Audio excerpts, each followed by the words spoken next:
Yeah. All right, and we are recording this, y'all. This will be on Marco Pinball's YouTube page shortly, soonish. That way you can refer back to it later.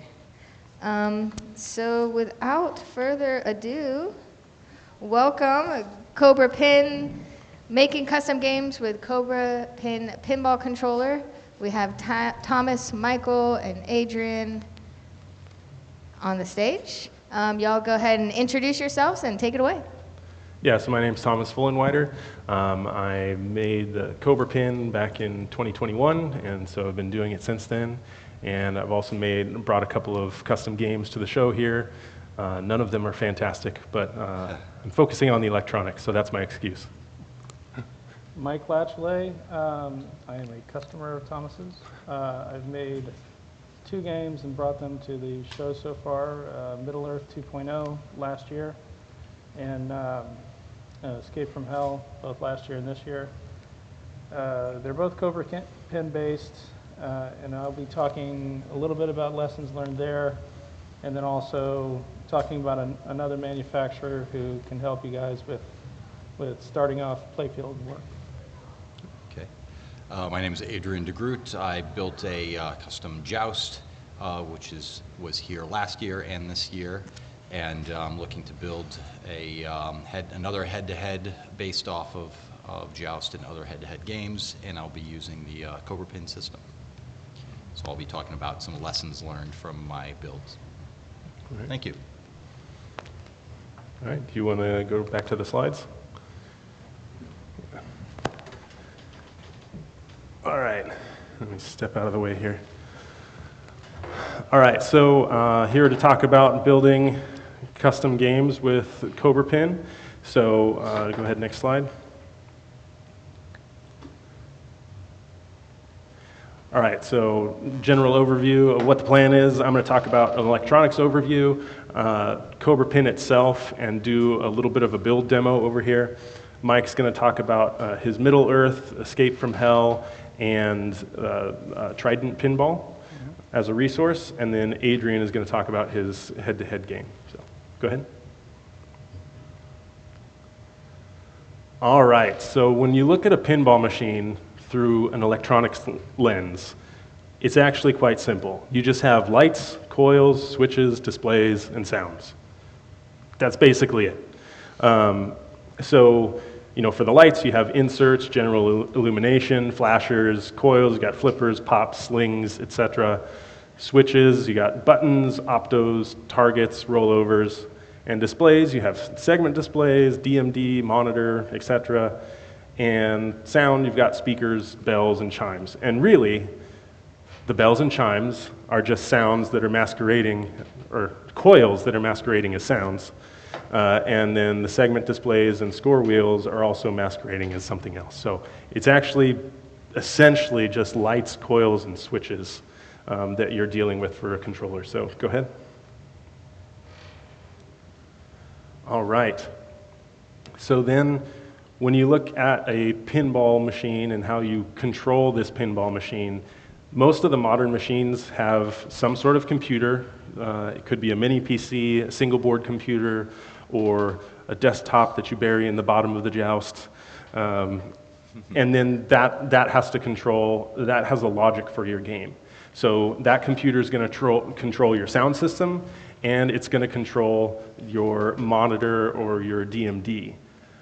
Then that computer is also going to talk to some sort of pinball controller. This pinball controller could be fast, it could be spike, it could be Cobra Pin, multimorphic, whatever the case. You have one or more pinball controllers in the machine. And those are what's going to control the segment displays, the lights, the coils, and the switches. So that's just a general overview of how most modern pinball is controlled. Go ahead. All right, so then, of course, we have the software. I think most people here are probably a little bit more familiar with the mechanics because you've renovated machines, had your own machines, so you may be more familiar with the mechanics. So I wanted to talk a little bit about the software. So The main software that homebrewers are using is called Mission Pinball Framework, or MPF. And that is a nice open source system, so it's completely free. And under the hood, it's Python based. So the language that it's written in is Python, but you don't actually have to write your game in Python. You can write it in config files, which are much easier and simpler for non-programmers to understand. So so that's the software that's running on the computer. There's also software, sometimes referred to firmware, running on the pinball controller itself. And so in the case of COBRAPIN, the firmware that's being used is the Open Pinball Project firmware.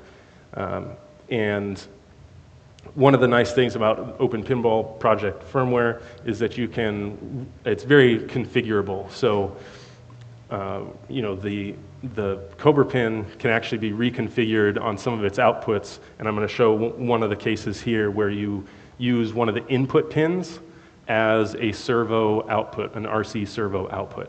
So, go ahead. All right, so when we look at MPF, what is a quote-unquote game in MPF? It's just YAML text files, sounds, images, videos, and they're all arranged into this known file structure. And if you go to the MPF site, they have an MPF tutorial, and it will actually step you through creating this file structure and getting your first game flipping. So you're not compiling anything like that, and so it's a little bit simpler. You just access the folder where your game is, put the right files in, and then you're good, right? Another thing that I wanted to highlight here, this is a screen of me working on my tag team game, and I actually have the game running. So the game is running on MPF, but I have no hardware connected to it. So I'm working upstairs in my office, and my pinball machine is downstairs. I'm not connected to it at all, but I'm able to program the game without actually having the game in front of me, because I can emulate some of the things here with MPF Monitor. So I can see what the screen's going to look like. I can see the play field, and we have lights and switches built into this image, and you can actually, you can actually click on. Did I ruin it? Okay. It's a safety feature. Yeah, you can just hit the top button. Oh, did I get too close? Yeah. Oh, my bad. All right, so you can click on the switches and activate the switches within the game, so you can play the game even though you have no machine connected to it. And then you can also see various statistics with the events that are happening. MPF is event-driven, so it's very important to see the events that are happening. And then these are switch states, and all in all, you can make a game without it actually being in front of you. I'm not saying that that's necessarily fun. It's much more fun to actually have the game in front of you. But anyway, I just wanted to show that that was available. All right, go ahead. All right, so what is COBRAPIN? So this is this was launched on Kickstarter in 2021 as kind of an all-in-one pinball controller, and it's based on the Open Pinball Project firmware. And now I sell it on Pinside, and it's used all over the world to make some pretty fantastic machines, like Friday the 13th, which won Best of Show. So that was awesome at TPF. And then Dukes of Hazzard, also a great game. And then Octo or Ernie built a League of Legends based on COBRAPIN, so that's awesome. And then there are also 4 games across the way here that are using COBRAPIN that we're currently working on and improving. So now that's how it started, was in Kickstarter in 2021. And that was successful, so that's great. And it has now expanded into many boards based on community requests. So one thing that you'll find if you kind of get into this whole homebrew thing is there is a very broad community and people that are very interested in helping each other out and helping the hobby out in general. So, I get a lot of requests for different boards and lights and things like that. And if I get enough requests and I think I can produce it reasonably, then I go ahead and make it. So I did want to give a special thanks to Hugh Spar, who is the Open Pinball Project designer, Jan Kontert, who was managing MPF for a while and did a ton of work to help me get COBRAPIN up and running on MPF. And then Adrian DeGroot as the voice of the customer when I was developing, because I wanted to build a system that wasn't just for me, but for a customer in general, and he was my example customer. So thank you. All right, go ahead. So just an overview of the boards that I have. So this is the main COBRAPIN board. I'm going to get too close again. The main COBRAPIN board, and this controls lights, switches, servos, coils, and it also has a little relay output. And then based on community requests, I also built a satellite board which has more switches, more coils, and another LED output. And then I built the expansion board, which has a support for a lamp matrix, as well as more switches and coils. And then I also have the suite LED board, and that was based on request. A lot of people were using this product called Fade Candy for controlling their serial LED lights, and that product got discontinued. And so people kept asking for an affordable board that would basically just do lights. So I made this one, which does lights, 256 LEDs, as well as 30 switch inputs. Yeah, excellent, excellent. Yep. That one right there.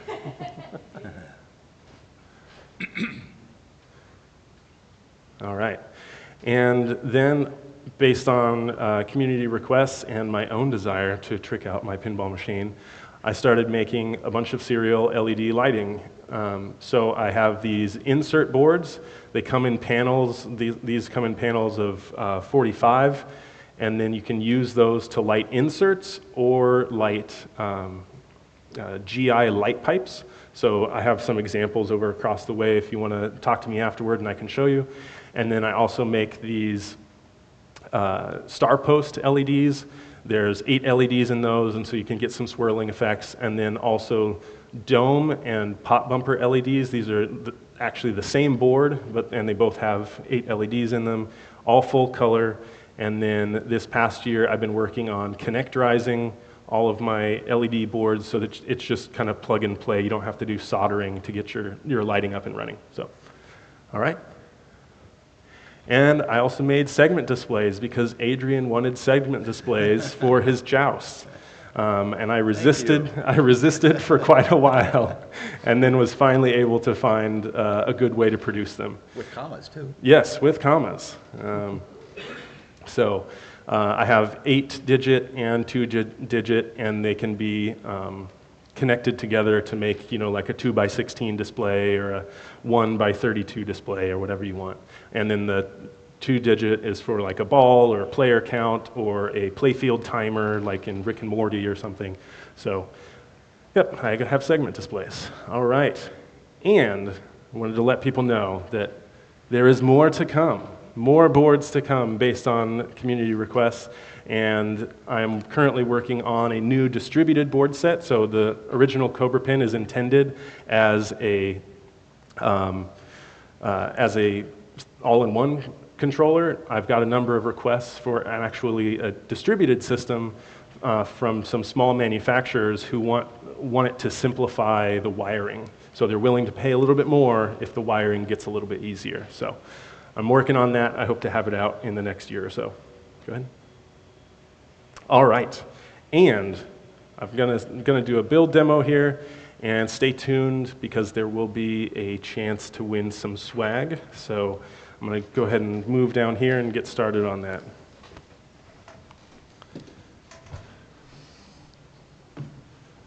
Okay. So I was talking to some people on the Trident Pinball Discord chat, and Hang on just a second.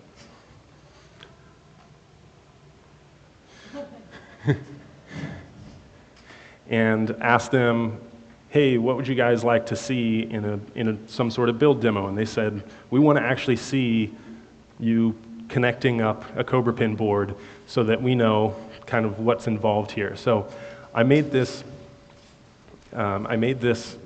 test board here that's basically all the electronics in a pinball machine that I've reduced to this small size. And so bear with me. Hopefully, even though it's small and doesn't have a lot of features, hopefully it'll still be interesting. So, like I mentioned, everything is run off of a mini PC. So I have a mini PC here, got power supply and power strip. I normally run off of 48-volt power supply as well as a 5-volt power supply. For this demo, I decided to simplify it, and the 5 volts is just running off of the 5 volts USB. So we'll go ahead and get the mini PC plugged in. I've got 2 USB connectors here that are going to go to the COBRAPIN board. I've got a flipper, a number of my lights here, and a button. So the lights are already wired up. I'll show it to you on the other side, and then the cable for the flipper is going to go into the other side as well. So we'll go ahead and flip it over, and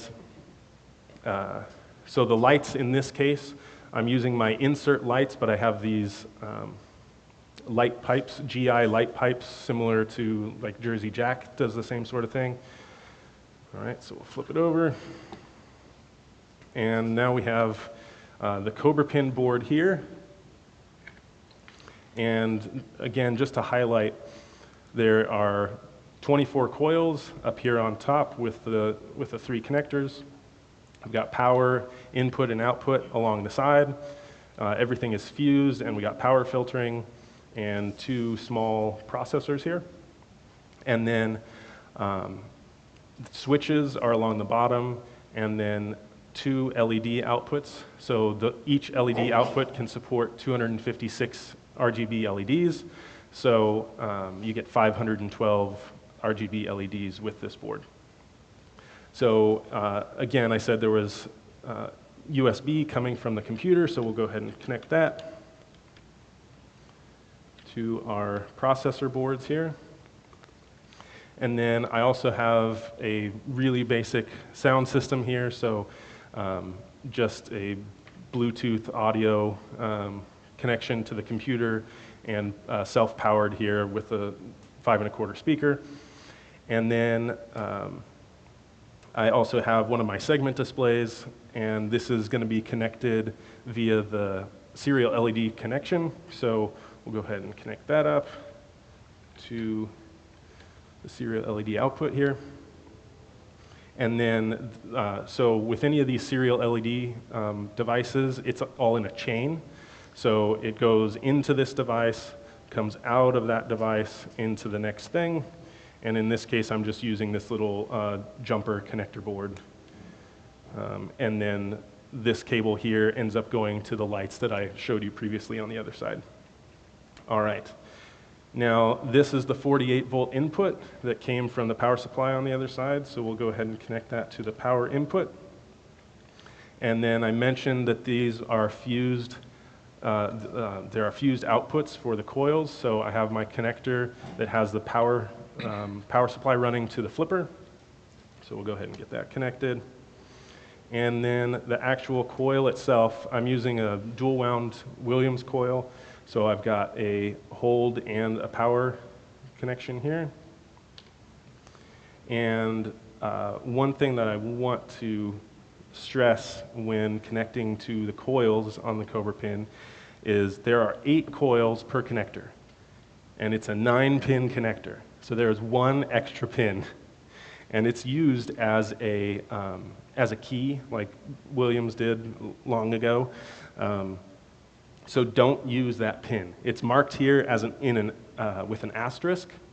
Don't use that pin. Don't connect to that pin. If you want to, you can cut that pin off and actually use it as a key.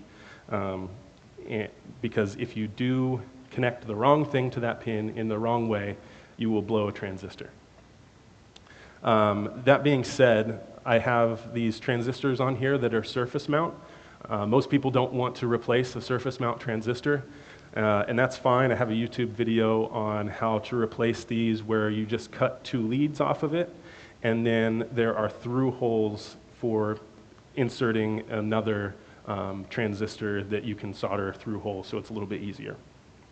All right, and then, I have a little mode button here that is just a jumper connector, so I'll connect that in. And then we will connect, this is the connector for the button as well as servo. So let me make sure I get it on the right connector here. All right. And hopefully I have plugged everything in. And we'll go ahead and get powered up. And then as this is powering up, I want to go back to the slide deck. Right.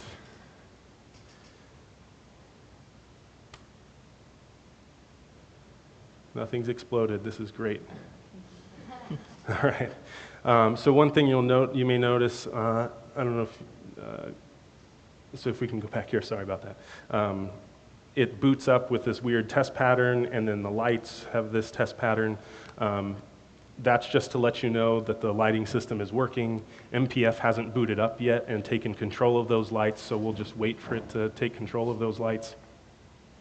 And now we can go back to the slides. And next one. Okay. So I wanted to give a little bit of a taste of MPF config files. And basically, the config files are cut up into these sections. So in this case, there's the hardware section, and then there's attributes or devices in each of those sections. So in order to set my hardware up for COBRAPIN, my platform is OPP because it's based on OPP firmware. My driver boards are Gen 2. That's a OPP specific thing that you just put in your config file and don't worry about. And then my segment displays are based on a device called light segment displays because I have them hooked up into the lighting system. And then I also tell MPF, these are the communication ports that I am using to talk to my 2 processor boards. And this is a Linux-based system, so that people familiar with Linux will recognize this as a common COM port name, but if you're used to Windows, it'll just say like COM7 or COM11, whatever Windows assigns it. So go ahead to the next one. And then for switches, there's just a switch section, and you name your switch. And in this case, I said S left flipper. That just means switch left flipper. I came up with that name. You can use whatever you want. And this number here is the number that is actually printed in silkscreen on the board itself. So it's 109, and then I have this other mode switch that's connected to 1010. And so you can just reference either wiring diagrams online or the actual silkscreen that's printed on the board itself. Go ahead to the next one. And then I also have these lights up front that I've arranged as a light strip. It's actually called light stripes in MPF. And then I'm not going to go through all of these, but this is how you describe that these are, RGBW LEDs and get them set up on a certain channel. And there are 8 of them, right? And then this is how you set up your segment display. So first you have to set up the lights for the segment display, and that's using this NeoSeg display section. And then once you have those lights configured, then you actually arrange the segment display itself. It has 8 digits. As it scrolls, it'll update the scrolling at 30 hertz. And the light group that it's using is the NeoSeg 0, which we created up there in this light thing. So I know this is Definitely going to go over most people's head because like, oh man, there's so much text on there, I'm not sure what's going on. But the main thing is each one of these steps is actually not that bad. And you just have to go on the MPF documentation site. There's lots of examples. People will actually post their games so that you can use somebody else's game as a reference and look at their code and how they did it. One of the things that Chris mentioned yesterday in the homebrew discussion was, when you build a machine, it's this giant elephant, and the only way you're going to be successful at developing this giant elephant is to chop it up into little tiny bits and just, how am I going to set up my segment displays? All right, well, that's not that many lines of code. There are examples online. We can figure this out. All right, next. And then for setting up the flipper, I've got, first you set up the coil section. This actually defines the power and the hold coils, which numbers they're on. Again, it's printed on the silk screen, and you can use references online. And then you use each of those coils to create a flipper. So there's a flipper section. I'm creating this left flipper, and these are the coils and the switches and the switch that's going to enable those. All right, next. And then I also have a servo, which I forgot to plug in. I'll plug it in when I get down there. And you set up different positions that you want the servo to go through. It's just a position that's 0 or 1, from 0 to 1. And again, you tell it which pin it's on, and it's on 108 in this case. All right, next. And I'm not going to go through all of this, but I wanted to give an example of a show. So much of MPF is based on shows. So that could be light shows, that could be segment displays, it could actually be coil shows where you want to play a sequence of coils, which you might do for like chimes, for example. You want to play a certain sequence. So there is a show. So first you create the show where for a duration of 1 second it does this stuff, and then it steps to the next and does this stuff, and so on. And then so you have the show, and then you have the show player. And the show player looks for different events, and then once it sees those events, then it plays whatever shows you have listed under it. So in this case, when the attract mode starts, it's going to play this attract segment loop show, and then it will also play this wave show. So it's a basic idea. All right, next. I think that might be it. All right, go back and we'll come back down here. All right, so this has booted up. And you can see that we've got the segment displays that's saying test 1, 2, 3, and then we also have the lights on the side doing this wave effect in blue. And I will also plug in this servo to show you that it's moving. So every 5 seconds or so, you'll see it wiggle. Yeah, there, it wiggled. It's not moving a whole lot, but okay. And then we also have the flipper here, so I've got a button on this side, so we can work that. And it didn't blow up. That's wonderful. Yeah, that's always the hard part of setting your game up for the first time. Is it going to blow up when you hold the flipper on? So fortunately, it did not. All right, so, and I forgot to plug in the speaker system also. So we got to have some sort of light, some sort of audio here. It's connecting. It's Bluetooth, so it takes a little while. Wait for it. Hey, we got, all right, so we got lights, we've got sound, we've got coils, we've got switches. We have ourselves a pinball machine.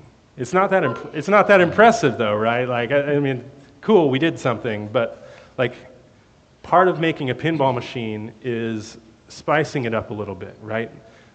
I told you at first that a pinball machine is just the lights, the coils, the switches, but really, it's a game, so you have to make it interesting in some way.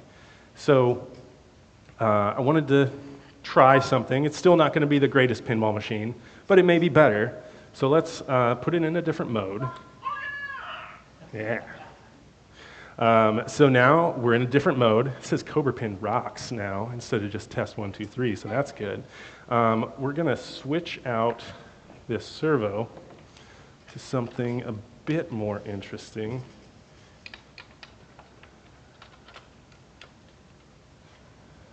So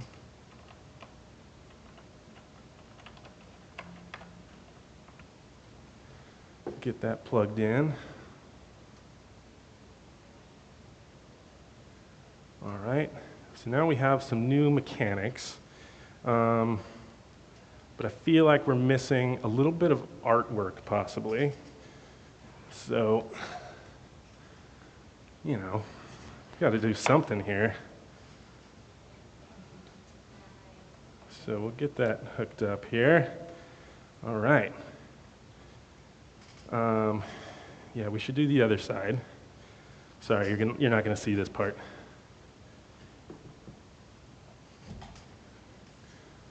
It's the same thing on this side. Okay. All right, so now we have some artwork. We still have sound effects, but it's still not much of a game. So we should probably add some balls.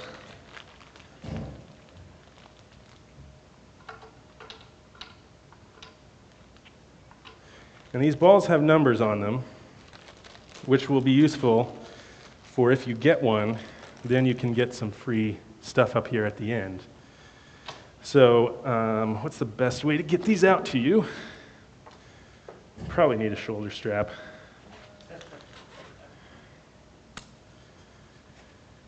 Yeah, that'll work. All right, protect your eyes. But so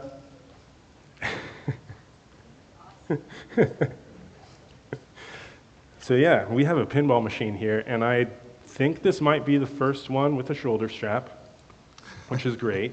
I think this might be the pinball machine that launches balls the furthest. I still can't compete with basically any Nerf gun, but whatever.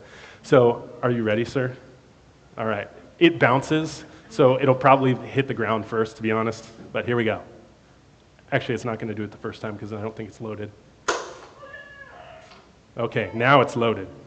Ready? Here we go. Yeah!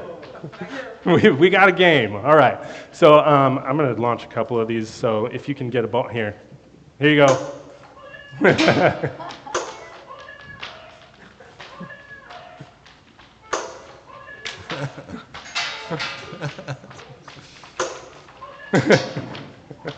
All right, so hopefully nobody's trampling anybody. We'll see, I might have one more here. No, I ran out. There it goes. I was going to do this with Nerf rival balls, but it turns out they get stuck on a flipper and they don't actually shoot out, so they're little 3D printed balls. But all right, I think, any questions on this madness? Yeah, this is a pinball version of a t-shirt launcher. All right, I think we'll move on then, now that I've riddled the floor with balls here. Can we buy one of those? Yeah, if anybody wants to trade my pinball machine for one of your pinball machines, then yeah, we can talk. Swag. All right, so am I up now?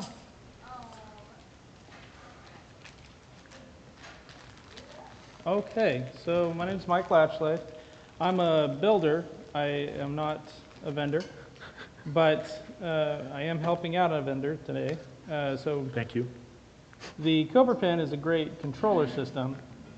So a lot of people, the next step is what am I going to actually control with it? How am I going to start a game? And so I'm just going to show one possibility, well, a couple possibilities here. There's a company run by a guy named Ernie who's Octo on a lot of online forums, and it's Trident Pinball. And what he does is he offers kits that allow you to get started with this whole crazy mess. So it could be as simple as this sort of whitewood, which you'll notice has the bottom 1/3, which is a basic layout for a Stern style game. You've got a trough hole already cut, you've got a place for your flippers to mount, 2 slings, and your inner and outer lanes all set up already, and a shooter trough. And that is if you absolutely, I have great ideas here. I already know what I'm going to do. But, you know, start with cardboard, start gluing stuff up. You can get really far with just this. Once you have a good idea of what it is you want to do, you can also go back to Ernie, and he will cut a full playfield for you. And this is an example one that he sent with me to demo. I think this was his an early Beavis and Butthead prototype. And so you can see it already has a lot of inserts built into it, the same bottom 1/3 except with what's probably a ball saver insert hole down there, place for a video screen to show through, and pop bumpers and the whole 9 yards. So you can go back to him and really get set up for your custom machines. The way I started was by stripping down existing playfields. This was a very unloved Williams Flash, for example. You can see a lot of potential here in what you can do with one of these. So if you're kind of intimidated by the idea of a whitewood and where do I go from there, if there's a favorite game you have that you can find a playfield, and these are hanging on walls all over the place. They're showing up at swap meets. You can start with this as well. But the general idea is once you get the idea, you get the Cobra pin, something similar to that. This is where the madness begins. And actually, any questions on that? I think I'm done. Yeah. Hey, Mike, you mentioned yesterday about getting started like Mhm. this, right? Did you imply that you can buy one of these with all the mechanisms underneath it? Yes. Okay, that's what I wanted to Okay. hear. Sorry. Can you repeat the question? Okay, so he was asking, he was mentioning that I had said you can get a kit. So Ernie sells the full kit for what goes under here. So you can buy this whitewood and buy the kit that goes with it that will have, you can choose a Cobra pin. It will have the flipper mechs, it will have all the switches, everything you need to get that bottom third completely populated and flipping, all in one package sent to you. The mini PC, the whole 9 yards. You can choose other controllers. I would always recommend Cobra pin. But he does carry fast as well, Yeah. so you can get a fast kit as well. Go to Cobra. So yeah, so that's a suggestion for getting started on the physical side of cutting these up. And he also sells templates. So if you're going to be cutting your initial inserts out, I don't know how well you can see this. These are templates, router guides that you can actually use, and Ernie can supply you all the standard sizes and shapes to create the two level effect here with the ledge that the insert sits on. It's all right here as well, so he can supply that for you. All right, and I think that's it for that section. Okay.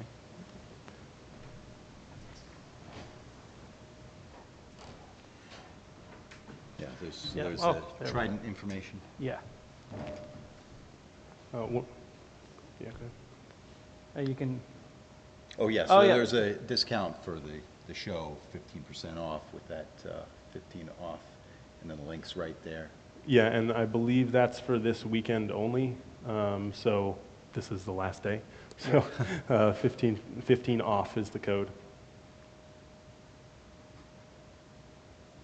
Okay, oh yeah, you're going to talk. so we're going to go to lessons learned of actually building systems with Cobra Pin.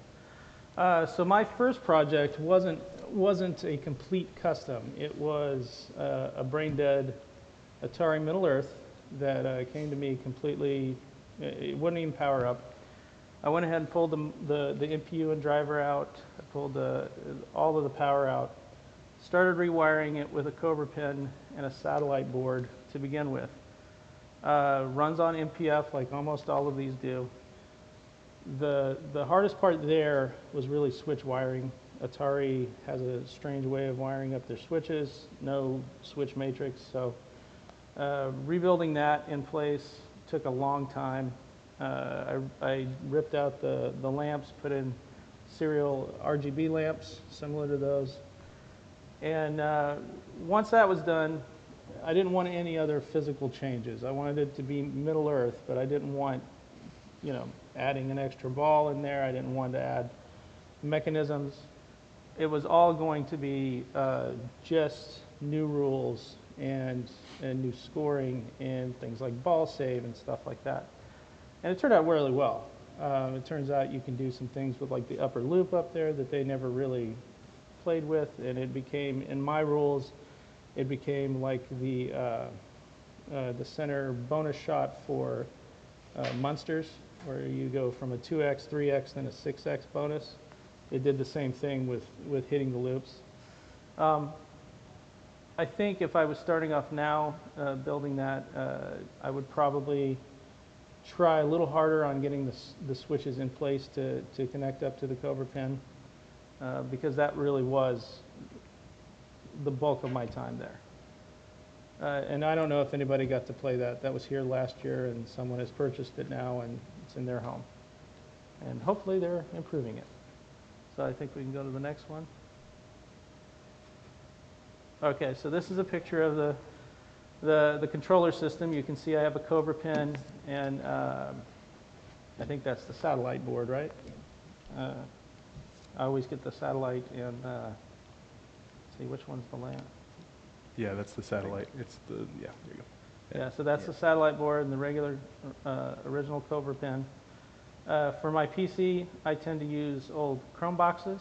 They're cheap, and this one I think costs $25 all in, and it's running a variant of Linux. Then I have a 48 volt power supply here, and then I regulate that down to 24 volts for this little display here.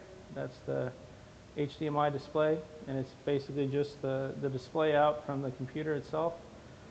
And this is my 5 volt, and then I think I had a weird voltage here, 12 volts or something, for my audio system that I had to sort of shoehorn in there. And this all comes in. I leave extra power outlets here for soldering irons, just like old games used to have, or new games have as well. And then all of my incoming AC wiring is labeled properly, so and then divvied out among the switching power supplies. One thing a lesson learned here: always connect the grounds of these switching power supplies, or else really weird stuff is going to happen, and you will never track it down. And then after that, make sure you label everything. Be careful when plugging and unplugging things, because I cooked good chunks of this board when I plugged one thing in, one connector over. So always label everything, be mindful of what you're doing there, and you'll be fine. So that was Middle Earth 2, and then Escape from Hell is the one that's currently in there, and I think somebody has shut it down. It started off as a Williams Gulfstream that came to me as a $100 project, and I parted it out. There was really nothing left of it except for the playfield. A friend of mine who thought she had some free time decided she was going to try and build a machine, and I was like, well, here's a playfield for you. She stripped the art down, filled in some inserts, and then life happened, and it ended up back in my garage. My son saw the raw whitewood, which now looked like a pitchfork, and so said, hey, we should make a Devil's Pitchfork sort of game, and that's where the theme came from. I got this about 3 months before Golden State 23. So at that point, it was a race against time. Can I really build a flipping game from the spare parts I had in my garage and this play field? And we got it working. It was flipping for Golden State 23. And until somebody made a really great shot that entirely blew up the right slingshot. So it went down, and then it was repaired over time. I simplified the rules, and I'll talk about that in a little bit. Started again in March, really, because I had some other machines that needed work over the year. And so got it all finished up just about last week, really. And it's still got plenty of rough spots, but it's playable. You can go to the next one. So here's some shots. The original game, and you can see it started off with the 3x3 grid, which when she filled in this, created that idea of the pitchfork. And then this is the art as applied. My son did all of the artwork. He's a great artist, and he's for hire if anybody's interested. Continue. And then here it is getting mocked up. I had actually used I had been making a scared stiff, had some custom ball guides made, and I ended up reusing those just for this. Sort of worked out a different sort of play there, and then you can see bolting on parts. About this time, I decided I didn't want to lose some of the imagery that was there, and the LEDs could shine through the vinyl. This was a vinyl wrap, just printed at Fast Signs. Cost about $150, I think.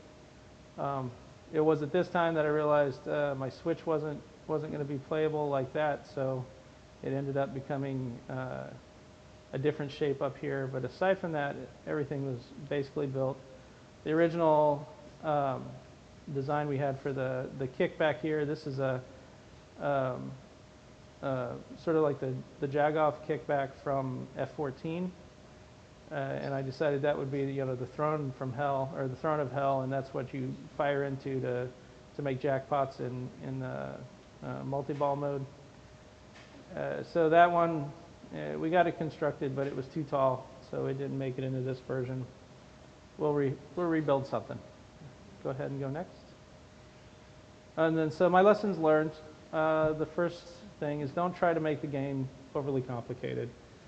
We have these modern games that just have layers upon layers of modes and rules. And when you're starting off, it's, you want to throw everything in the kitchen sink in there and sort of back off on that. New ideas don't fit with every theme. Sometimes you just need to build something, realize that it's not working, and back out of it. Save some for the next game, I like to say. And I, like, Escape from Hell, really got bogged down with a bunch of different rules that felt repetitive because of the lack of shots on the play field. So eventually I peeled it back and I went to no extraneous modes. You have your base mode, you build up a couple of multipliers, a bonus and a playfield multiplier, and then you try to lock balls for a multi-ball. And at that point it just became a very, I like to describe it as space shuttle on crack. It's very fast, it's almost too fast, and working through the logic of allowing people to steal balls and things like that, other players, was a lot of fun, but it enhanced the play rather than bogging it down. I call these rework projects when you take an existing system, you don't just re-theme it, but you actually rework everything in it. I would say there, if you're looking at starting that way, look for a playfield that sort of speaks to the theme you already have. Don't try to shoehorn things that, I'm going to add a ramp here and I'm going to add an upper playfield here. It's not worth it at that time. Start with a whitewood, but this is really a lot simpler to me. Make spreadsheets. I'm not great at documentation, but I found that if I just force myself to make a spreadsheet of every mode and everything I need, my to-do list, things like that, I got it done. Use source code management like GitHub. If you're not a programmer, GitHub might be, something completely new. But essentially, your source code doesn't just live on your work computer. It also is out in another system, and you can collaborate with other people, and you can see snapshots of what existed before. So if you've gone down a road and this code is really not working, you can back all the way out to a different state, start over, save your repos, or however you're working, save your work early and often, because you will delete it, you will blow something up, and you'll have to go back. Cable and wire management can make or break a project. Once you're in the depths of that, work on one system at a time. Cable tie everything. It will pay dividends. And then be willing to learn to create the art or hire a good artist and pay them appropriately. Artwork is such a fundamental piece of the whole pinball ethos, and it's worth getting that part right as well. So that's sort of what I learned there. I'll continue on. Now it's to you. All right. The project Joust that I worked on, it started in 2019, and really the intent was to learn about developing my own pinball machine and learning the electronics and the programming. And I ended up getting kind of obsessed with it and making it as close to the original as possible, because I discovered that the rule set in that Joust was really an interesting and challenging way of having a head-to-head game.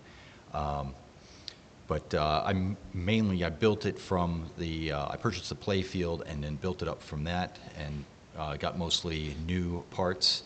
And I did have to 3D print some things and also get some metal parts fabricated. A friend of mine was also building a Joust, and he also he got those sourced. Let's see.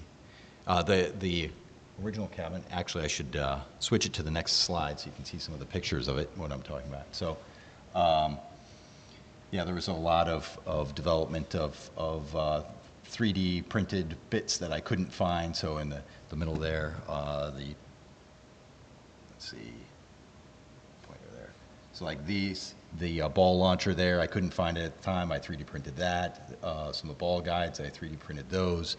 And then for a while I was trying wiring with WS-2012 lights in kind of a string, and I was laser cutting these brackets to hold them together.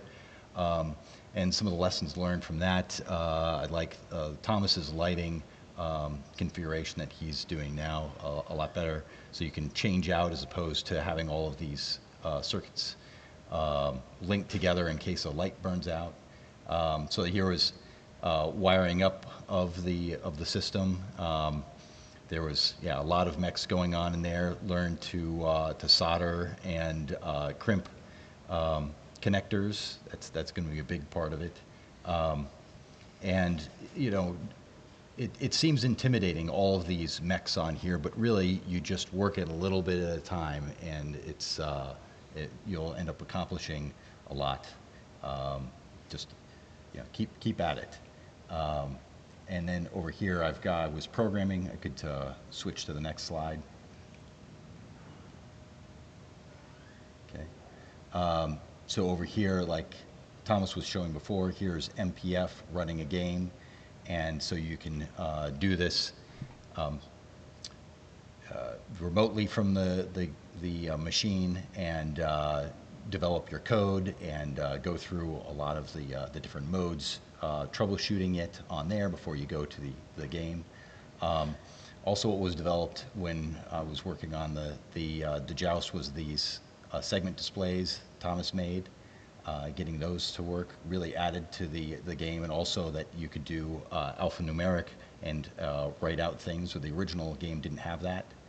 And then a twist on the original game. I made mine the size of a coffee table, so it's one way to fit another pinball machine into a place, into an apartment, is to make it in your coffee table. So built that from scratch based off of the original,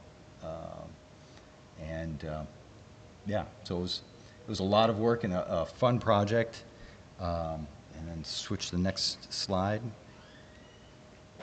So some of the lessons learned from that: reach out to the community. There's a lot of great resources out there now with Pinside. There's the MPF user group for whenever you've got problems with the code. In my case, trying to figure out the ball handling of having 2 troughs was kind of unconventional, and Jan, who wrote a lot of the code, he had a game, Good versus Evil, and had his own custom code for that. So it really helped out with the game development. And then there's Facebook Strictly Custom Pinball group. There's a lot of good information there, and people are willing to help out.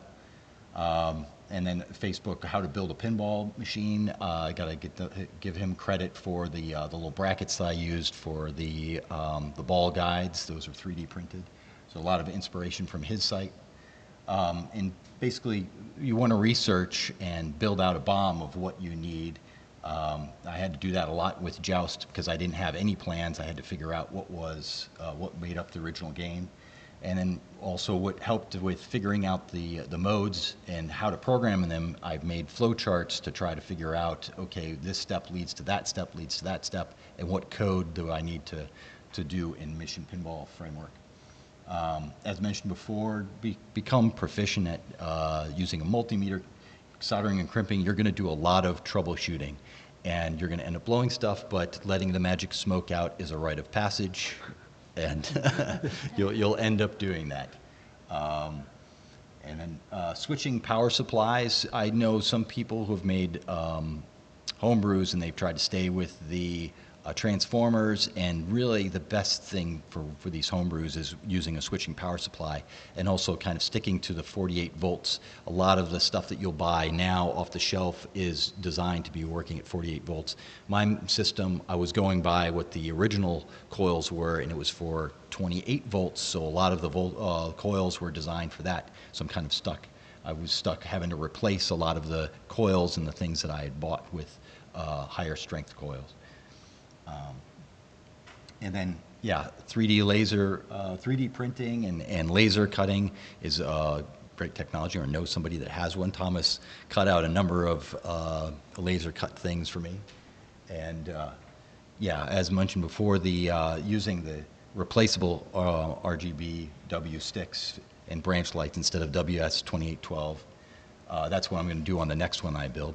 And troubleshooting issues can be mechanical, or they can be software, they can be electrical. You don't really know. It's interesting. Something that you think might be an electrical one may end up being a software one, and that's one of the things we ran into. I kept on having the flippers just power on and then burn out, pop a fuse, and kill a MOSFET, and I kept on thinking that my wiring was wrong, and I wired up the coils wrong or something. It turned out it was a software issue, or was it a firmware? I think it might have been a firmware issue that was embedded, but then I updated it. It was like, went onto the forum, and then somebody said, like, you know, have you updated? And then when I updated, the problem went away. So it's very weird.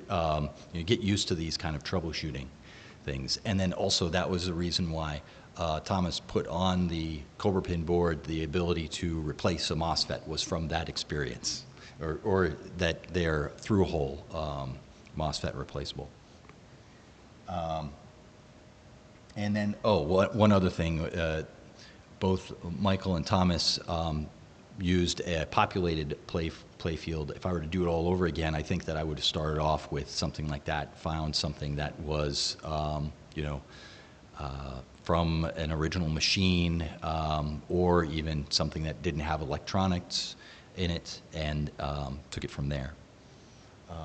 And then what's great about these boards is that you can build, and these systems, is you can build anything that you want. It doesn't have to be a traditional game. You can end up doing a 2-player game, a 4-player game, or any sort of pinball-related sort of idea that comes to your mind. Ball So, launcher. Yeah, ball launcher. Yes, exactly. And Case can in I, point. can I interject one thing? Yes. Based on the power supplies, he mentioned that he was going with 48 volts because his coils were 28 volts. My tag team is actually a 24-volt game, but I'm running it off of 48 volts, and you can adjust the pulse powers, pulse and hold powers of the coils in MPF, so that you can still run, you can mix and match coils in your game, and I think we've added more and more support for that in MPF, so now it's easier to mix and match. I think when you were doing yours, Oh, it right. wasn't quite as obvious how to do Yeah. it. But we support that now, so that's what Tag Team is doing right now. Yeah, and then same thing with flippers. Like my flippers are dual wound, so there's actually like 2 coils within the coil, and so you'd have to have 2 switching MOSFETs for that, but now you can have a single coil, right? And you can PWM that for both the flipping strength and then for holding. Yeah, just like Stern does. Right. Yeah. And then that way you don't end up running the risk of burning out the coil when too much power goes through the, the hold? Or no, it's the flipper. It's when you accidentally enable the power full strength when you should be PWMing or Right. going to a hold coil. Yeah. Which I've done before. So, yeah. Any questions, I guess? What were the questions? Was there anything else? What's the next slide? Oh, no. Yeah, Okay. yeah. Oh, all right. Oh, yeah, that's,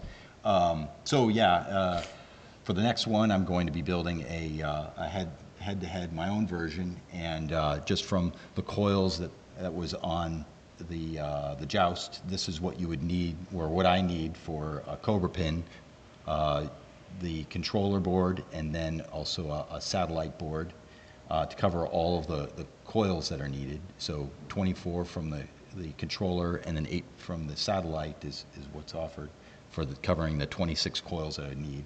So yeah, as mentioned, with a dual wound, I would need 8 of those coil MOSFETs.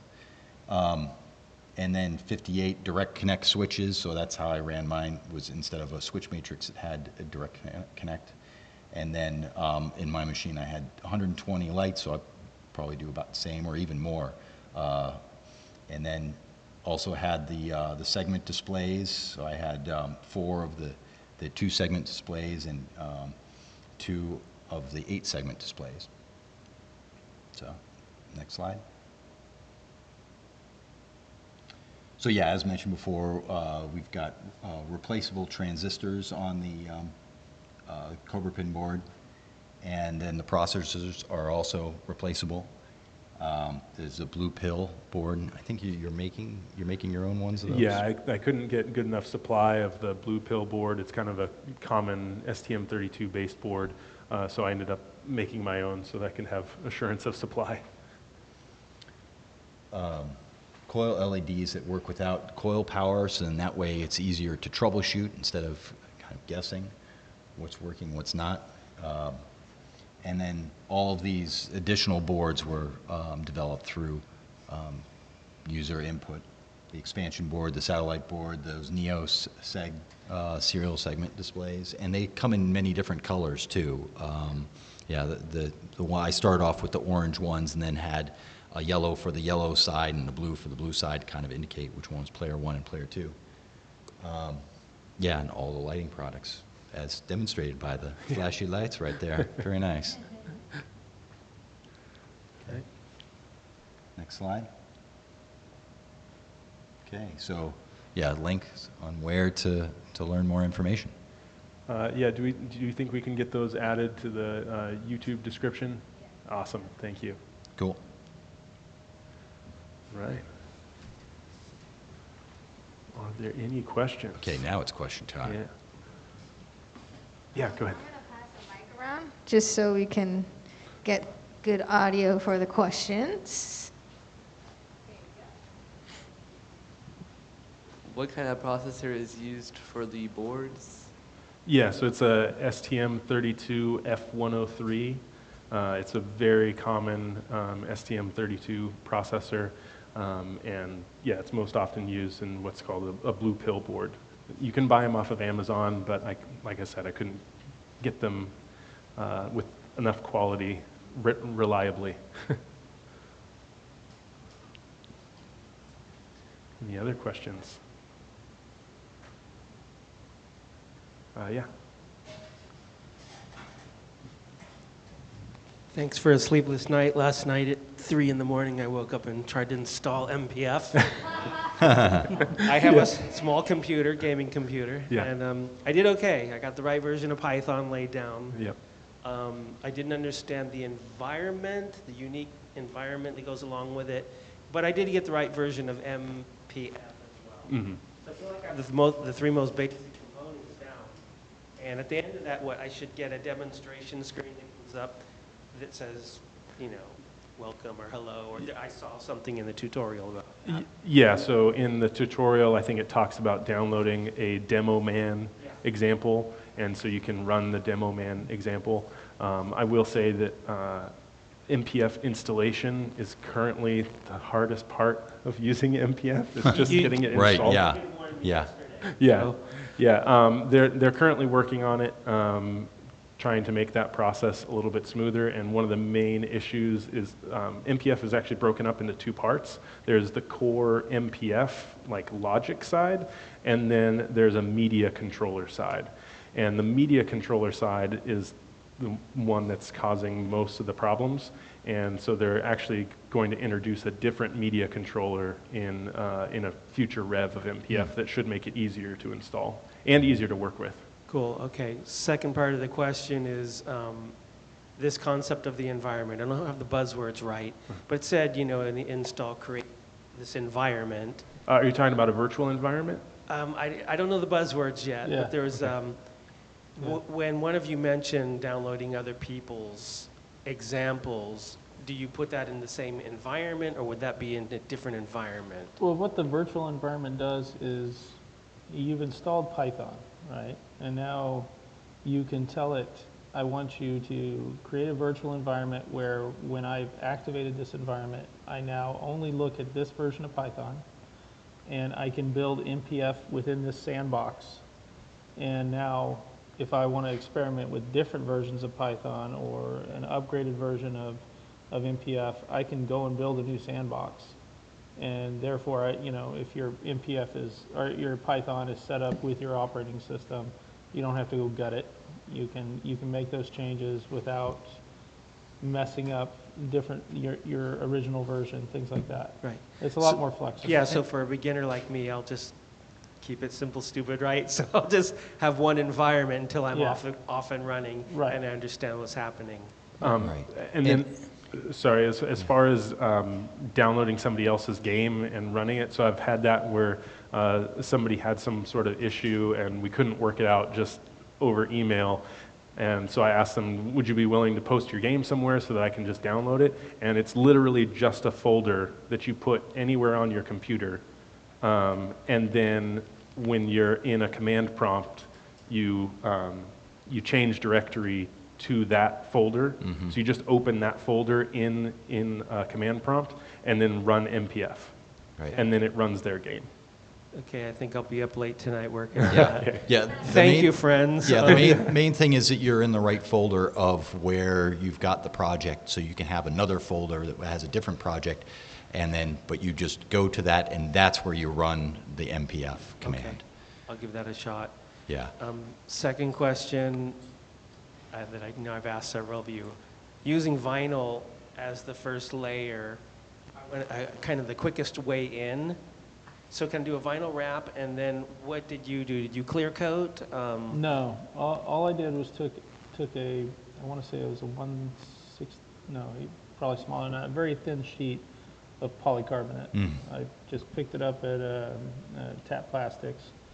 You can cut it with scissors or a razor knife or whatever. Initially, I thought I was going to lay it down over the entire top, but I found out very quickly that even LEDs and moderate solenoid use can heat them up enough to warp it.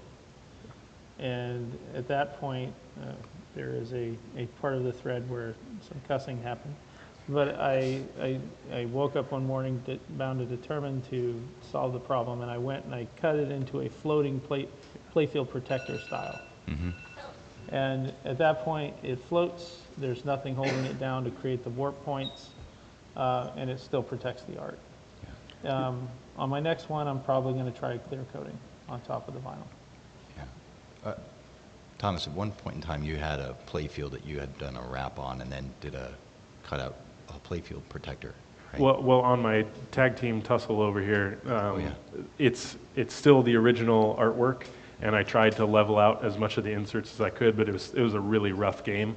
So I did the same sort of thing. There was a 20 thousandths thick sheet of, I used PETG, PETG, and I did the same thing because on a, oh, you're talking about the suspense. Yeah, suspense. Yeah, Yeah. I redid a suspense, and same thing. I locked the plastic down with the posts, and then bringing it here to Golden State Pinball Festival, it's quite hot, and so everything warped up. Right. So that's where I learned to make it float. So on the tag team, I have one post that is the hole in the plastic is cut tightly to that post.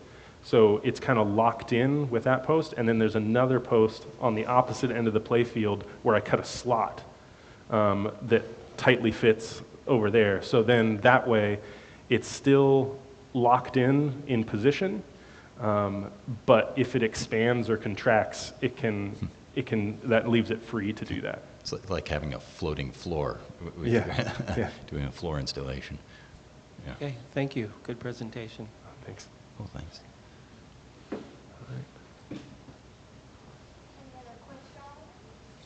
Oh, he's grabbing it to ask a question, right? Yeah.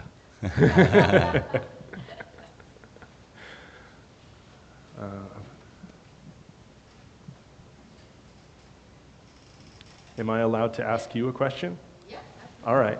So you've been involved in all of these homebrew discussions throughout the years. When are you going to do a homebrew, Emoto? I know. I know.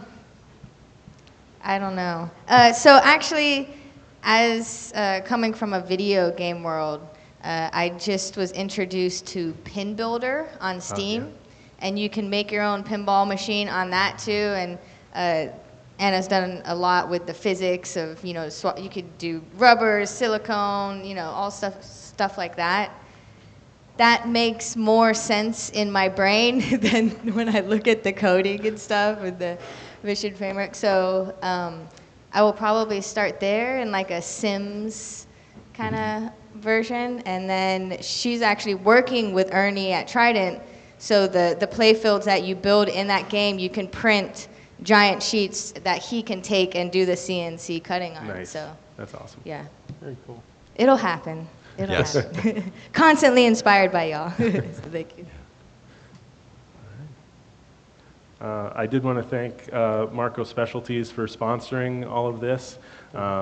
We didn't have the seminar series last year, and so I'm really glad that it's back, so thank you. Yes, thank you. Next year too, I promise. Excellent. All right. Excellent. Get your presentations ready. All right, thank you everyone. All right, That's thank a you. wrap for Pinball University. Thank you.